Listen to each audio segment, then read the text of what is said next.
So, hi everyone, and welcome to How to Blog. I'm very excited to have you all on this call today, and Michelle has organized this from the NZ Network.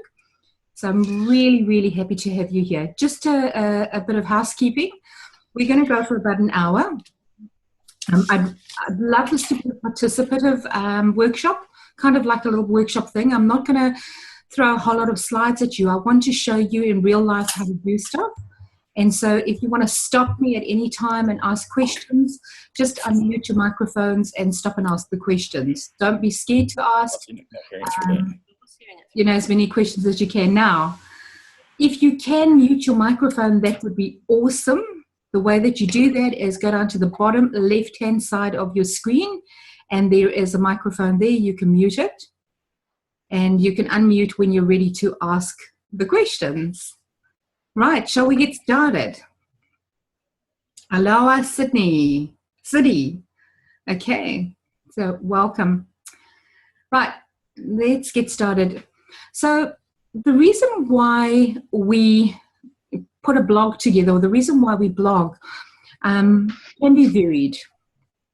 And I just want to check that you all know what a blog is. So to clarify, a blog is basically an article that you would put onto your website. The difference between it being just an article and to it being an actual blog is that it becomes interactive. So it becomes interactive either by the links that you put on it, by the opt-in forms that you put on it, or by the way that people interact on a blog. So people can comment and share your blog. They can add information onto it. That's what makes it a blog. There are different kinds of blogs. So you'd have blogs where people just blog for the sake of blogging, and that is like you blogging on your website about your products or about a service. So for example, a beautician might do a blog about the best, what the best uses are of water for your skin, or the best creams to use on your skin.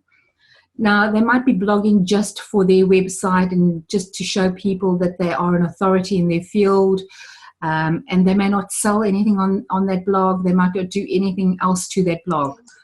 Somebody else might blog about technology and have a whole lot of links in it where they're actually selling product, and that's how they make their money.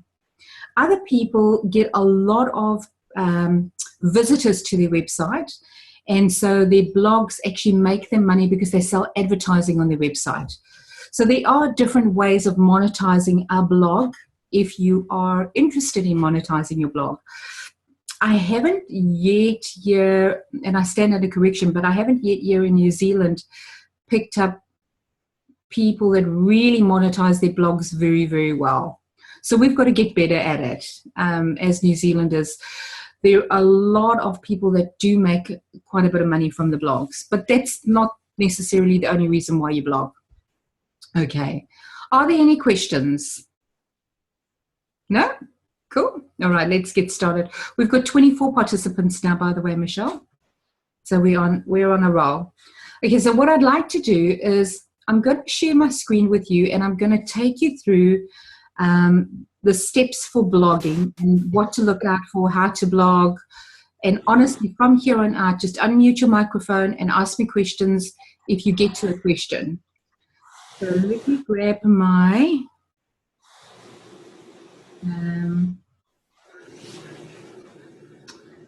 just bear with me here. Oh, somebody's breathing very loudly there on the screen. Okay. Just bear with me for a moment. I'm going to just share screens here. Okay. I need to know if you can see the Word document that's on the screen at the moment. Yep. Great. Okay. So this is a blog that I wrote earlier today. Now, I'm going to take you through this over here. When I write a blog, I generally write the blog on a Word document. I don't write it directly into my website. And the reason for that is because it's a lot easier to change. It's a lot easier to pick up spelling errors.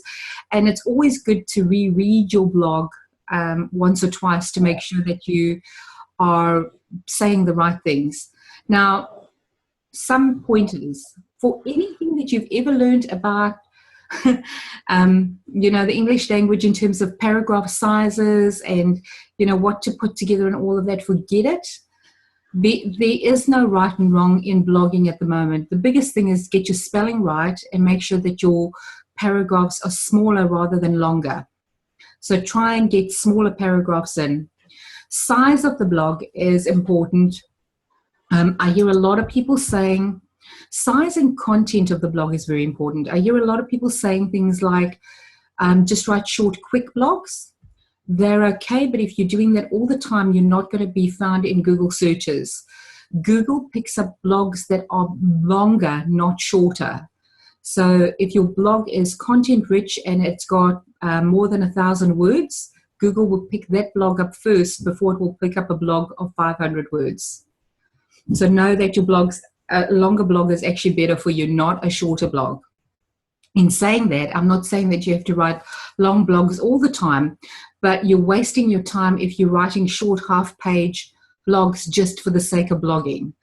So I would rather put more effort into writing a longer blog and really bring people into the blog. Right. So first thing about the blog is you want to have a heading that stands out. Now, I've put this on here because we can change things as we go along. Now, if you read this blog, I have put in 5 key strategies on how to stay focused and avoid procrastination. It's down here. Okay. That could be the heading of my blog. I could have it as 5 key strategies to help you stay focused and avoid procrastination. There are a lot of people that say things like, if you put in numbers, it sounds a bit salesy, but I'll tell you what, the numbers work. If people know that they only have 3 tips or 5 or 7, they kind of tend to read it. So don't be scared to put in the numbers of, you're putting in the 5 tips to the 7 tips to the 3. As a general rule in online marketing, the odd numbers seem to work better than the even numbers for some reason. So 3, 5, 7, really good numbers to use when you are putting any blogging material together. All right. So if you have a look at the blog, what I've done, I kind of do run off a little bit of a template myself that I've developed, and it tends to kind of work. If you watch the way that I've started the blog, this one is about obviously staying focused and avoiding procrastination, which is a little bit out of my area of expertise, which is social media and digital marketing.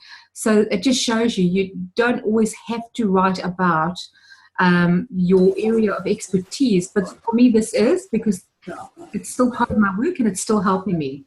Somebody's got the microphone on. Who has the microphone on? Great, okay. All right, so you'll see that when I start the blog, I started with a bit of a story. And the reason why is because people like reading stories. So if any of you have ever heard of neuro-linguistic programming, they talk about the visuals, the kinesthetics, and the auditories. Your blog needs to grab all 3 of those elements of the way that people learn. So you've got to get your blog to be exciting in terms of the visual. You've got to get your blog to have elements of the auditory where it is bullet pointed in some places, or you've got numbering in some places, and you've got bolds and highlights and things through the blog. And of course the kinesthetics do like the stories. So I always start with a little bit of a story, and that story can be anything, okay? So you'll see I've written something about yesterday was an unproductive day in my world. For someone that gets a lot done, I'm looking back and realizing that hardly anything got done and that I'd planned for the day. So it's kind of getting the attention of somebody that's looking for staying focused and avoiding procrastination. They're going, oh yeah, I've had days like that. Yeah, I've also woken up and, done those things and then said, where's the day gone? So have a bit of a story to it, and don't be scared to put things like questions and exclamations, and use your language. So the biggest thing that I can tell you about blogging, and where people go wrong, where they ask other people to blog for them, is it's not your personality and it's not your language. If I might not use a word that you use, so definitely from your side, make sure that the language that you're using is your language, not somebody else's language. And again, make sure that that language is aimed at your audience. So if I'm going to be dealing with small business owners, small medium business owners, I don't want to be putting some swear words in here, and I don't want to be putting words that can be offensive. However, somebody else that blogs and their audience might be somebody completely different, might add one or two swear words in, and might add some crazy words in. So do what works for you. Don't and that's why I said, like, everything to do with writing kind of gets thrown out the window. There is no right or wrong. You just do what works for you, and you're going to test your blog and make sure it works. All right, so then I've said, and what I've done here is I'm just highlighting these things here for me to remember that they're there. But I've said here are 5 key strategies to help you stay focused and avoid procrastination. Now, the reason why I've repeated some stuff here from the heading to here is because I'm keywording in the blog to make sure that this blog can get picked up in keywords. So I'm using the words procrastination, staying focused, and I do use it throughout the blog. So make sure whatever keywords you want to use, you use them throughout the blog. Now, as I'm going down, the reason in Word... Juanita? Yeah. Is there like a recommended number of times you would use those keywords in, say, a 1,000-word blog? Not necessarily, Michelle. There isn't, and you can kind of overdo it if you keep using it. Yeah. I'd say to you, try and be as natural as possible in your writing, and then go back and see where you can add the keywords in. So first write, and then go back and add the keywords in, and add them in where they're appropriate, not just because you have to add them in. And you can use, there's various keywords that you can use over here. Okay. Now, the reason why I haven't put numbers, because I said the 5 strategies and I haven't put a number next to you in Word, is because if you have a WordPress site, it throws it out when you're actually copying it over to the WordPress site. So don't put the numbers in until they're actually on the WordPress site. Okay, it's just a little tip for you. All right, so I've started here and I've said this is an action. This is going to become numbered when I put it on the WordPress site, and I'll show you how to do that. What I've also done is my second point on the 5 strategies here, I've said use a timer. Now, here's a little tip for you. Can you see that I've put a bit of a link in over here? This link is actually an Amazon affiliate link that links back to an iPhone in Amazon. So all that I'm going to do, so I get my links and everything ready as I'm writing the blog. All that I'm going to do when I hit WordPress, and I'm going to show you how to do that, is I'm not going to put this whole link in. I'm simply going to hyperlink the word iPhone to this link. And so what's happening now is this is me selling an iPhone on my blog. It's giving you an idea of what you can do. Okay. And there's so much that you can actually do on a blog. People don't use it to their benefit. Bonita, yeah. What's the purpose of putting the link through to the iPhone? How will that help you? It's just selling an iPhone. So when I put it in, when you'll see when I do the blog, because I've used the word iPhone. So if somebody's reading it and they click iPhone, it's going to open up another page with that iPhone. And it kind of goes, oh, you know what, here's an iPhone. Cool. I might want to buy this. Now, any links that you do to affiliate links, anything that you do to an affiliate link, it will stay on that web page of the affiliate for X amount of time. Each affiliate product is a different amount of time. Amazon is, I think, 30 days. What that means is if anybody, and it plants a cookie on your computer. So that means that anybody, so somebody might look at that iPhone and go, I don't want to buy that, but they might go back to Amazon and buy something else later on. It simply means that I will still get commission of anything that they buy at Amazon because they came through my link. So really cool to know that. All right. Okay, thanks. So that's something that you've got set up with Amazon yourself, a sort of a contract thing. Yes. Okay. And I am covering it here a little bit because there could be people on the call that do have Amazon accounts and haven't been utilizing the affiliate links, the way that they can. But if you don't have it, it's obviously something that you won't put in. So just covering a little bit on the affiliate links. Now, over here, I'm writing a little bit, and I'm writing about the hours and taking breaks and things like that. And what I've done is I found an article about Sweden cutting down to 6-hour workdays. Now, all I've done is taken a copy of that article.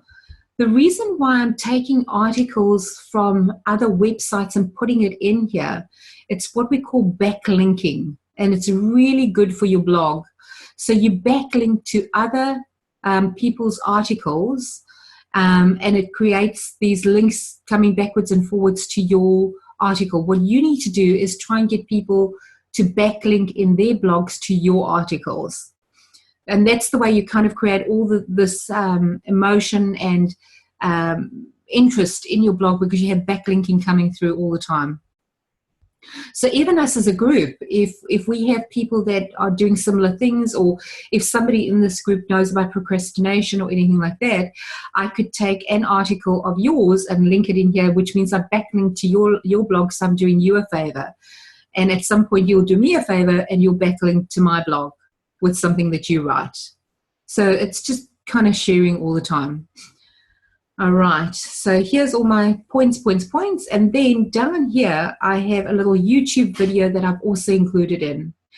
Now, I'm going to stop here and just have a discussion about blogs, vlogs, and all of that. For the purpose of this blog, I'm not putting the video up because this video just relates to goal setting. It's not relating to what my whole article is. So that will purely be a hyperlink. However, if I want to vlog, and this is what you do with your vlogging, I would literally video me talking about this whole article. And I would go and talk about the points and talk about why and everything else. In fact, this might be a really good article to vlog, which means that I simply video the blog and I then put the video up right up front of me talking. But the blog itself, as I've written it, will still remain below. So you vlog, talk, and then you write. The reason for that is that you need to take into consideration people that are hearing impaired for your blogs. So may not understand, may not be able to, because we move our faces and things like that when we talk, or hands in front, may not be able to understand. And also taking into consideration that there are people that will watch a video for a little short while, but would prefer to read. So always remember to take every consideration of the different types of customers that you could have to your blog. So definitely when you're vlogging, it's video and your actual blog. Now, so you'll see this is a fairly long blog. It's 1,293 words. What I've done is I've then ended it off by telling you the 5 steps in a nutshell. And then what I've done over here is I'm telling you that I'm sharing my views and what works for me. Everyone's different and need to work out their own system. So I'm not causing, in this one, I'm not causing controversy because there isn't any need for it. If I was writing a blog and I was discussing something that was quite controversial, I would want it to be controversial, and I'd make sure that it is. And it always end your blogs with a call to action, always. So always end the blog over here with feel free to comment and share your views, or, please link with me here, or tell people what to do. People will not do it if you don't tell them what to do. Are there any questions so far? Juanita, just a little bit about the call to action. Yes. So a simple call to action might be, what are your thoughts on what I've written? Comment below, that type of thing. Absolutely. Yeah. Okay. Absolutely. Okay, a few things that people miss out on when they blog. So on your website at somewhere, you need to have an opt-in form. And so this over here, the script that I've got done over here is an opt-in form that I've designed. And I'll show you because I'm going to put it into the blog. Now, I wouldn't ordinarily put this opt-in form into this blog because this opt-in form here is specifically about the template that I'm going to give to you. So for you to get the template, you're going to have to go into this opt-in form and get the template. Sorry, guys. I've got to do it. But it's good practice, and you can have a look at it. All right. Now, before I actually go let me take you to the website, and please tell me and I'm just going to copy everything over here. And I'm going into the website. Now, just an apology. So tell me if you can see what I'm doing at the moment. Can you see my website? Yes. Okay. Yep. Thank you. Now, I am going to apologize. We had one of those, what do you call them, viruses planted on our other website, and we've had to literally do our website because you've got to pay these people to get the virus off, and you can't. It's called CryptoLocker, so be careful if you ever get it onto your website. All right, so if you're coming over here, this is a fairly new website. There are still things that are being done on it. Please accept my apology, but we've got to start somewhere, so we're doing it again. All right, so I'm in the website and I'm into a new post. So I'm simply going to put new post.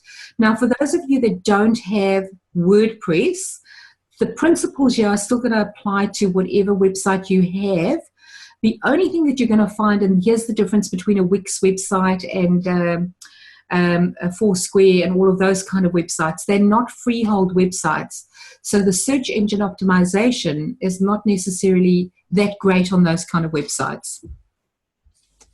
All right, so let me pop this in. And this is okay, so this is coming in as text. I'm just going to make it visual so you can see what's happening. All right. And the first thing I want to do is obviously take that heading. Now, do you think I should change the heading? What are your thoughts?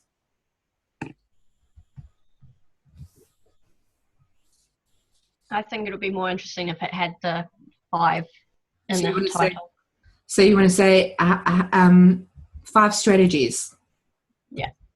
Okay.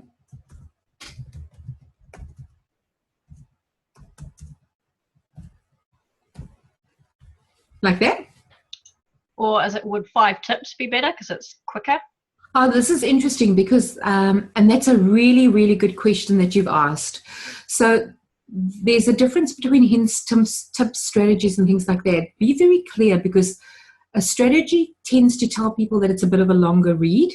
A tip tends to tell people it's a really short read.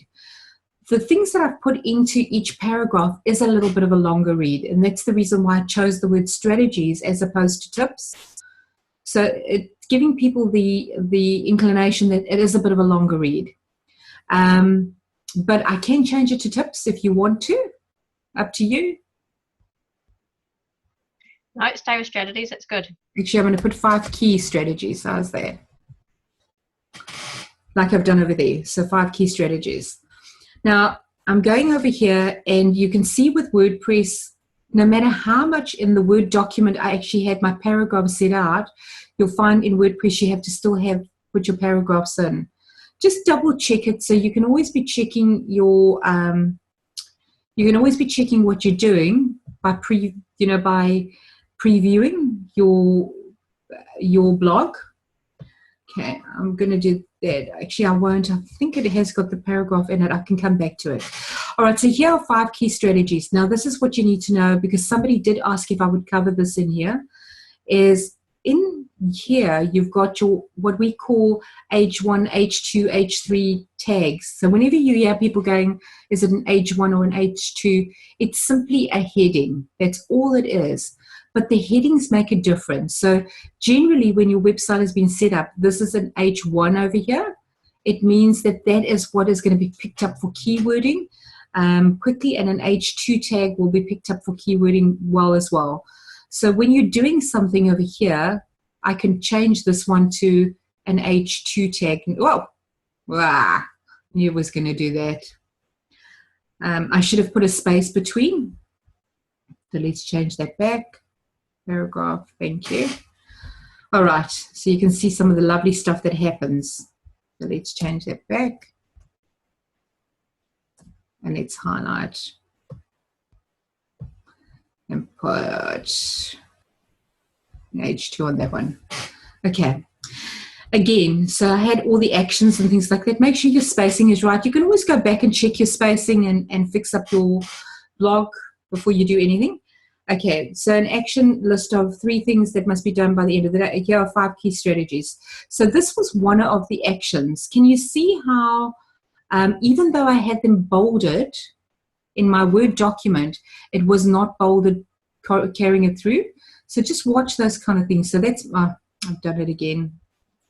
Just as a note, those who are using Website Builder, if you're blogging, you'll notice that something similar happens when you carry stuff across. You lose all your formatting as well.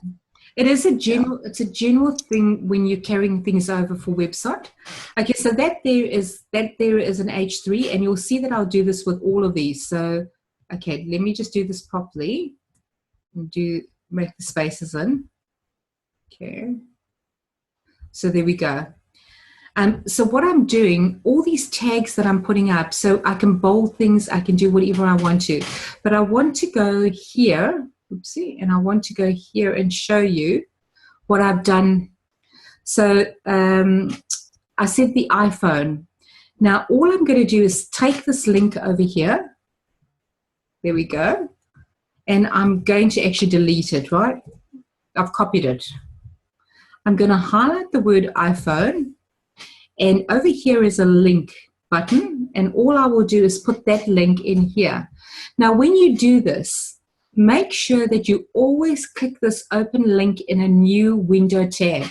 So even if you're doing it on other web builders, make sure you're always opening everything up in a new tab.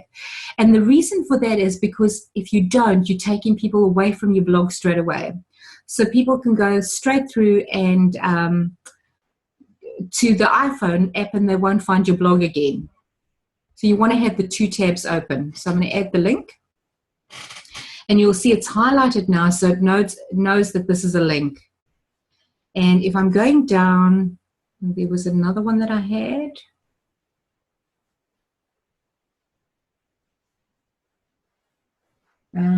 Here we go. So YouTube video. So I'm going down, I'm copying the, remember not to copy the brackets because that's not going to help you. So copying the YouTube video. Again, I'm highlighting the YouTube video, adding a link to it, popping it in there and making sure that it opens in a new tab. Okay. All right. Now, generally, you can put YouTube video, but you could change the name there, and you could say, watch this YouTube video about goal setting, and have the goal setting link into the YouTube video. Right. And I think, okay. Now this was something interesting here. Feel free to share your views. Right. Let's just tidy this blog up. Is that okay with you? So let's just go down quickly so I can show you what it looks like. So using the iPhone, timer, plan your diary ahead. Let's go here. Let's highlight that. So that's an H3. It's still doing the same thing. You just got to have spaces between everything all the time. Right, are there any questions so far while I'm playing around and just putting these H3s in? Are there any questions for you about blogging at this stage? There was a question on the chat from City asking how long should your blogs be ordinarily? Your blogs. So I did cover that a little bit earlier on. the Google picks up blogs that are longer, that are more Yeah. content rich. Your blogs, your video blogs, not the Oh, your blogs. video blog, Video same. blogs. So because people go, if you're doing a video, should it be a minute? Should it be an hour? Should it be, you know what? If you're doing a video that needs to go onto your actual website, so the front of your website, and you're introducing yourself, I wouldn't have that video for more than a half a minute to a minute max, okay? Because you lose people. But if you're doing a vlog, you can actually vlog for as long as you need to, depending